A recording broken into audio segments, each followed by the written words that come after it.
Tessa Harlow weighed 263 pounds on the morning. She humiliated the most dangerous man in New Orleans, and she hadn't slept in 31 hours. She hadn't planned it. Nobody planned something like that. You don't wake up and think, today I'm going to make a crime lord choke on his own arrogance in front of 40 witnesses. You just show up, you do your job, and sometimes the world decides it's going to test you right there, in the middle of a marble-floored ballroom that costs more per square foot than her mother's entire apartment. The Beaumont Hotel hosted a different kind of event every weekend: charity galas, corporate retreats, political fundraisers that smelled like old money and older lies. But the Falk knew it. Dinner was different. The staff knew it without being told. It was in the way the head of security walked every perimeter twice. It was in the way the sommelier triple-checked every bottle before it went to the table.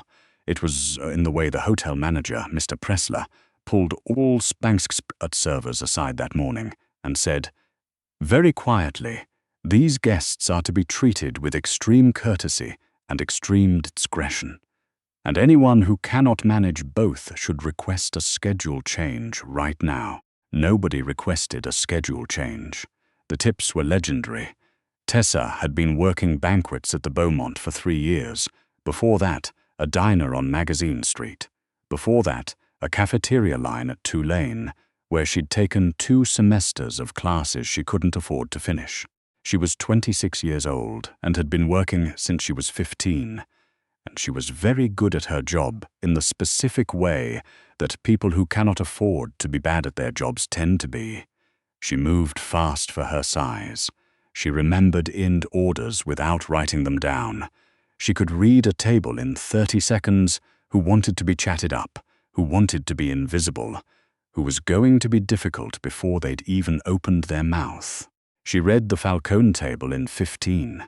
There were 12 of them, arranged at a private round in the far east corner of the ballroom, separated from the other guests by 6 feet of empty floor that nobody crossed. The men wore dark suits. The women wore jewelry that caught the light in a way that made Tessa think involuntarily of warnings. At the head of the table, though with a round table, the head is wherever the most dangerous person sits, was a man she placed immediately in the category of do not mistake this for an ordinary situation. His name, she would learn later, was Enzo Falcone. He was somewhere in his mid-40s, broad-shouldered in the spin, physically imposing. And now, let other people handle the physical imposing on their behalf. His hair was silver at the temples. His watch probably cost more than she made in 2 years. He sat with the particular stillness of someone who had learned, a long time ago, that powerful men don't fidget. Tessa approached the table with her shoulders back, and her notepad ready, and the practiced neutral smile she'd developed over a decade of serving people who looked through her like glass. "Good evening," she said. "I'm Tessa. I'll be taking care of you tonight. Can I start you with still or sparkling water? Or would you prefer something from the bar while you review the menu?" The table answered in pieces.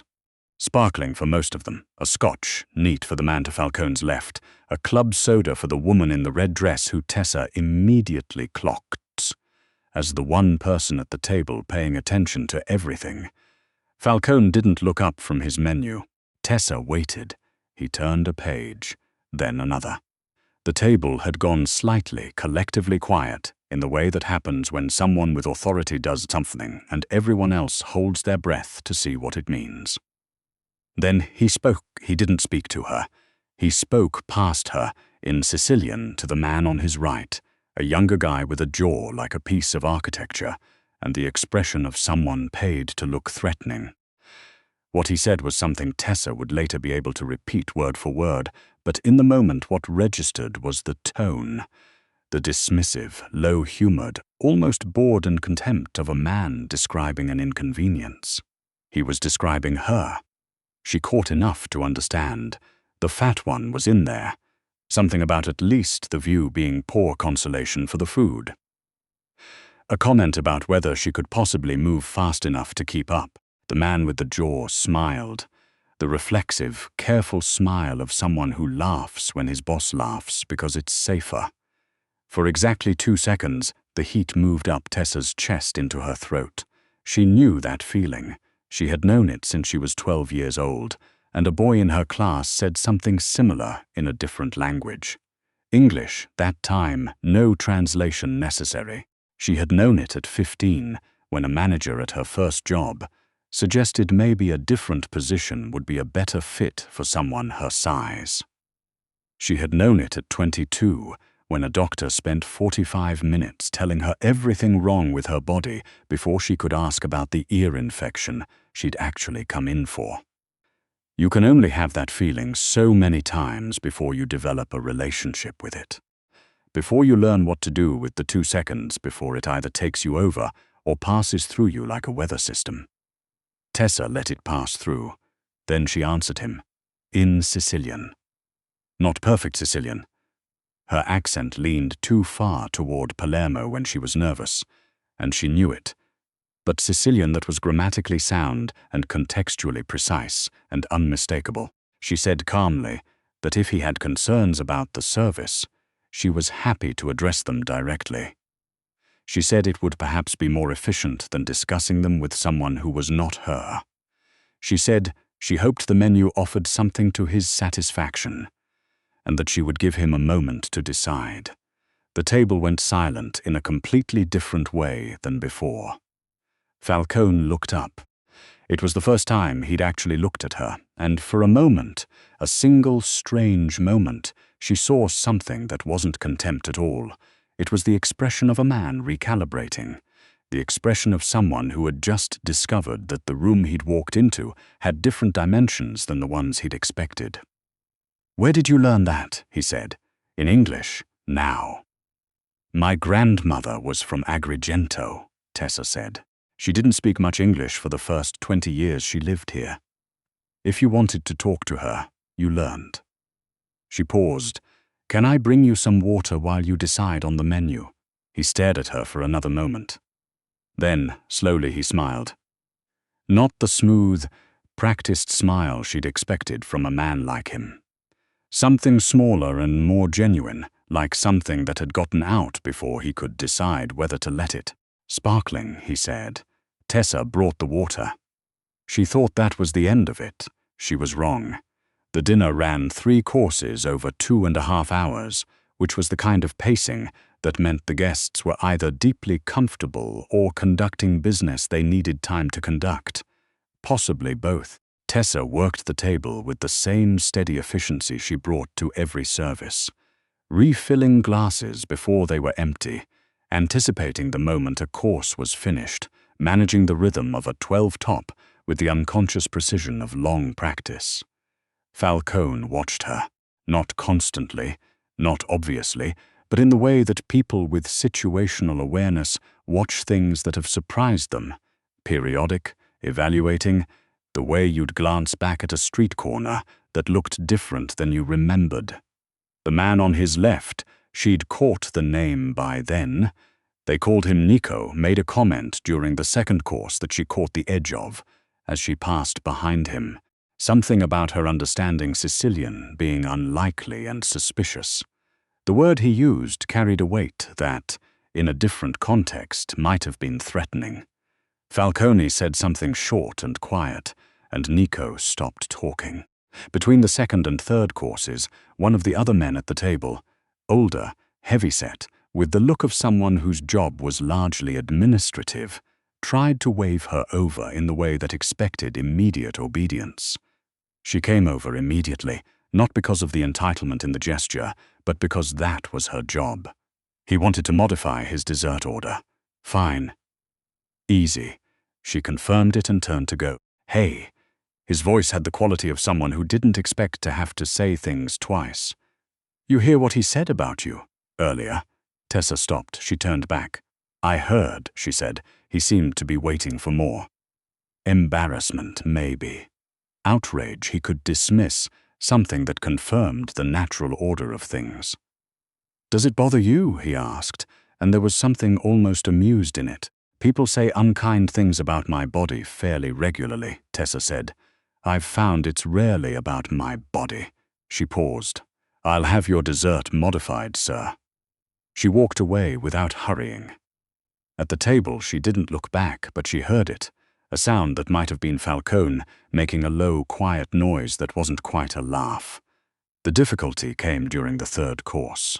One of the younger men, early 20s, the energy of someone trying to establish himself in a hierarchy he was new to, which is the most volatile energy in any room, decided that what the evening needed was escalation.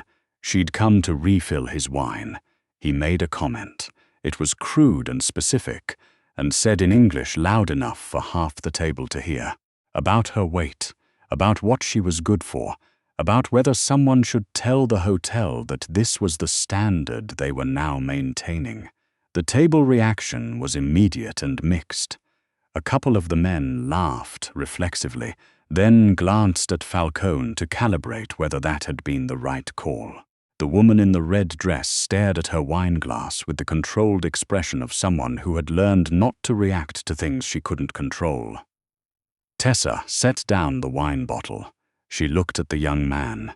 He was smirking, still riding the wave of it, still in the window where he thought he'd gotten away with something. "I'm going to ask you to keep the conversation respectful," she said. Her voice was even. "If you're unable to do that, I'll need to bring my manager over, and the hotel's guest conduct policy will apply. That would be uncomfortable for everyone." She picked the bottle back up. "More wine?" "Do you know who we are?" he said. "I know you're guests of the Beaumont," Tessa said, "and I'd like you to have a good evening. That's easier for both of us if the conversation stays civil." She's right. It came from the head of the table. Falcone hadn't raised his voice. He'd barely shifted in his seat, but the quality of attention at the table snapped toward him like iron filings toward a magnet. "She's working," he said, in a tone that was conversational and absolute. "Show some respect." The young man's smirk disappeared so fast it was like it had never been there. "Yes, sir," he said, barely audible. Tessa refilled his wine. She didn't thank Falcone because his intervention hadn't been for her benefit. Not primarily. It had been an exercise of authority, a reminder of order. She understood the difference. She moved on to the next glass. But as she straightened and turned, she caught his eye for a moment, and something passed between them that wasn't gratitude or acknowledgement, or any of the things that would have made the moment simple. It was something more like recognition. The dinner ended. The table cleared in the efficient, practiced way of people who move in organized groups. Jackets were straightened. Phones came out. Conversations that had been muted during the meal resumed at a different frequency. Tessa collected plates and managed the exodus with the quiet competence she'd been managing it with for 3 years. She was carrying a full tray toward the kitchen when she became aware that someone was walking beside her. She glanced over. Falcone. He was moving at her pace, hands in the pockets of his jacket, with the unhurried ease of a man who expected space to open up around him wherever he went. He wasn't looking at her. He was looking at the middle distance with an expression she couldn't fully read. "My grandmother was from Agrigento too," he said. Tessa kept walking. "Small world." She used to say that anyone worth knowing speaks at least 2 languages. One to talk, one to think in. Smart woman. She was. He paused. "How many do you speak?" Tessa considered the question and the situation it was being asked in, and the man asking it, and all the reasons to be cautious and short and professional and let this be over. 4, she said, fluently. 2, more passably. He looked at her then. "Why are you carrying trays at the Beaumont?" It wasn't cruel the way he said it. It was the question of someone genuinely confused by data that didn't fit the pattern. "Because rent is due on the 1st, Tessa said. "Same as everybody." They'd reached the kitchen entrance. She stopped. He stopped. "I'm going to need to take this in," she said, indicating the tray. "Of course." He didn't move to stop her. He stood there for a moment longer with his hands still in his pockets, and he looked at her in that recalibrating way, like he was still working something out. "What's your name?" he asked. "Your real name, not the—" He gestured toward her name tag. "Tessa Harlow," she said. "That's also the name on the tag." A pause. Then something that was maybe the ancestor of a smile. "I'll remember that," he said. He walked back toward the ballroom. Tessa stood there for exactly 3 seconds, then pushed through the kitchen door, set the tray on the nearest flat surface, and pressed both hands against the stainless steel counter. Her heart was doing something embarrassing. "Stop it," she told it. It didn't stop. 2 weeks passed. She'd mostly managed to convince herself that the Beaumont dinner was simply a strange night she would tell a version of to her friend Yolanda over a bottle of cheap wine. The version that left out the part where she'd stood in the kitchen doorway arguing with her own cardiovascular system. Yolanda would have opinions about it that Tessa wasn't ready to deal with. Then the envelope arrived.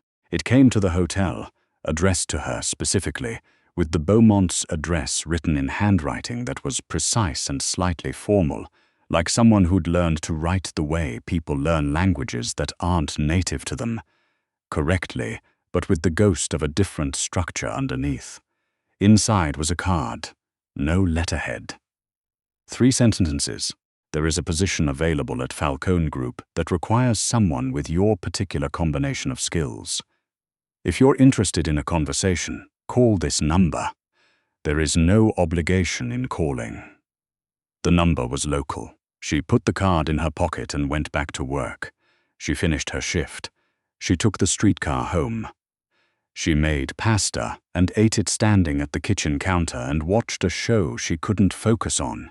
At 10:30, she called the number. A man answered. Not Falcone, someone else, professional and brief, and gave her a time and an address for the following Thursday. She went. The Falcone Group occupied 3 floors of a building in the warehouse district that looked, from the outside, like the other buildings in the warehouse district. Inside, it was a different matter. Tessa went through 2 security checkpoints she hadn't entirely expected, and was met in a lobby that smelled like leather and coffee by a woman, roughly her mother's age, named Sandra, who had the contained efficiency of someone who managed very large amounts of chaos very quietly, and had been doing so for a long time. Sandra walked her to a conference room on the 3rd floor and brought her coffee without asking whether she wanted it, which Tessa appreciated. She waited for 12 minutes, which she suspected was intentional. Falcone came in at minute 13. He was dressed differently than he'd been at the hotel. Not a suit, just dark slacks and a shirt that was expensive in the way that tries not to look expensive. He had a folder. He sat down across from her like this was a meeting he'd rescheduled from his actual day, which it probably was. "You came," he said. "You sent a card," she said. He almost smiled. He opened the folder. What he laid out methodically and without drama was a job description that didn't match anything Tessa had ever considered for herself, but that matched, with an uncanny and slightly unsettling precision, exactly what she was actually good at. Client-facing coordination, multilingual correspondence and in-person translation. Discreet management of complex interpersonal dynamics, which was a phrase that she understood immediately meant something more specific than it sounded. She asked questions, clear, direct questions that she could see surprised him slightly, or at least registered with him as things he hadn't anticipated having to answer. She asked about the legal standing of the company. She asked about what discreet meant in practice. She asked what the position's relationship was to the parts of the Falcone organization that didn't appear in any official filing. He looked at her for a moment. "You already know what this organization is," he said. "I know the broad outlines," she said. "I'd like to understand the specific ones before I decide anything. That's not the usual approach of someone in your position." "What position is that?" He paused. "Someone who could use a significantly better situation." "Mr. Falcone," Tessa said, "I grew up needing things badly enough that I've made a lot of decisions I regret because the need felt bigger than the caution." I'm 26. I don't want to be 40 and still doing that. She held his gaze. So I'd rather ask uncomfortable questions now than find out the answers later. Then he nodded once and answered her questions. All of them. She took the job. She told herself it was purely pragmatic. The salary was more than 4 times what she made at the Beaumont. The role used skills she'd been underemploying for years. The work was genuinely interesting in ways she hadn't expected, complex, demanding, requiring her to be sharp in ways that standing at a banquet table never did. She told herself all of that. She also started learning Russian. She didn't tell herself why. The months that followed had a shape that Tessa would later struggle to describe to people who hadn't lived it. It wasn't what she'd expected, which was itself unexpected. She'd walked in anticipating something that confirmed her worst-case assumptions: casual menace, casual power, the grinding weight of being surrounded by people who operated by a set of rules she didn't know and couldn't trust. Some of that was there. She was not naive enough to pretend otherwise. But there was also Sandra, who turned out to be a 22-year veteran of the organization, and the person who actually knew where everything was, and who adopted Tessa with the matter-of-fact warmth of someone who recognized competence and wasn't interested in wasting it.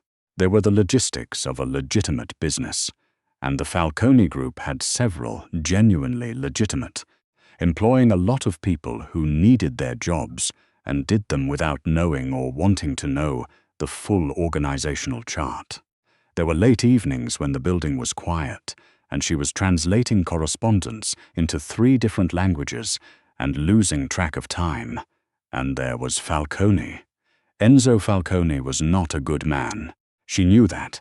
She had never stopped knowing it, even as she learned the specific texture of who he was. Methodical, unexpectedly patient, with a code of conduct that was its own kind of rigid, and didn't always intersect with legal or moral frameworks she recognized. He was capable of things she didn't ask about and didn't want confirmed. She understood the deal she'd made when she shook his hand in that conference room. But he was also someone who had never, not once, spoken about her size or her background or where she came from, except to understand how she'd gotten where she was. Someone who, she slowly realized, had a specific and personal reaction to competence being overlooked, in a way that she suspected had its own history she'd never been told. He asked her opinion on things. Not always, not performatively, but when he did, he actually listened to the answer, in the way of someone who had decided that her judgment was worth the input and had no interest in wasting it by ignoring it. She did not know what to do with that. She kept learning Russian. She was almost conversational by the time things came to a head. The meeting that changed everything happened on a Thursday afternoon, in a building that was not the warehouse district office, a different location, lower profile. The kind of place that existed for conversations that the official spaces couldn't have. Tessa had been asked to attend because there were parties on the other side who needed someone to bridge a language gap. And the parties on the other side were from St. Petersburg. She'd been in rooms like this 3 times before. She'd always been background, functional, present, invisible in the way that interpreters are trained to be invisible because the conversation isn't about them. This time, something went wrong in the middle. The lead party on the other side, a man named Ostrovsky, who wore his authority the same way Falcone wore his, like a coat he'd had so long he'd forgotten it was there, said something in Russian, sharply, mid-negotiation, that he did not intend for the room to understand. He said it to his associate. It was brief. It was, in Tessa's assessment, a direction, not a comment. It was a direction about Falcone.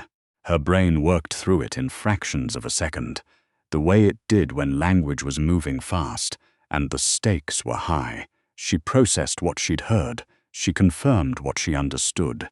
Then, without pausing, without looking at Falcone, she inserted herself into the conversation in Russian and redirected it. She didn't translate the comment. She reframed the entire moment, deftly, the way you plug a hole in a dam before anyone has time to notice the water pressure, a question about the timeline, a point of clarification about terms, something that made Ostrovsky look at her for the first time, really look at her, and understand that she had heard exactly what he'd said. The meeting ended soon after. The other side left. Tessa stayed in her chair. So did Falcone. So did the two men who were always nearby when things got serious. What did he say? Precisely, without editorializing. He sat with it for a moment. He sat with it for a moment. And you didn't translate it in real time, he said. Not an accusation. Just a question. I made a judgment call, Tessa said. If I'd translated it in real time, the meeting would have ended differently. The outcome you came here for was still achievable. I thought you'd prefer the outcome to the confrontation. Silence. You were right, Falcone said. One of the men nearby shifted his weight. The other looked at the ceiling.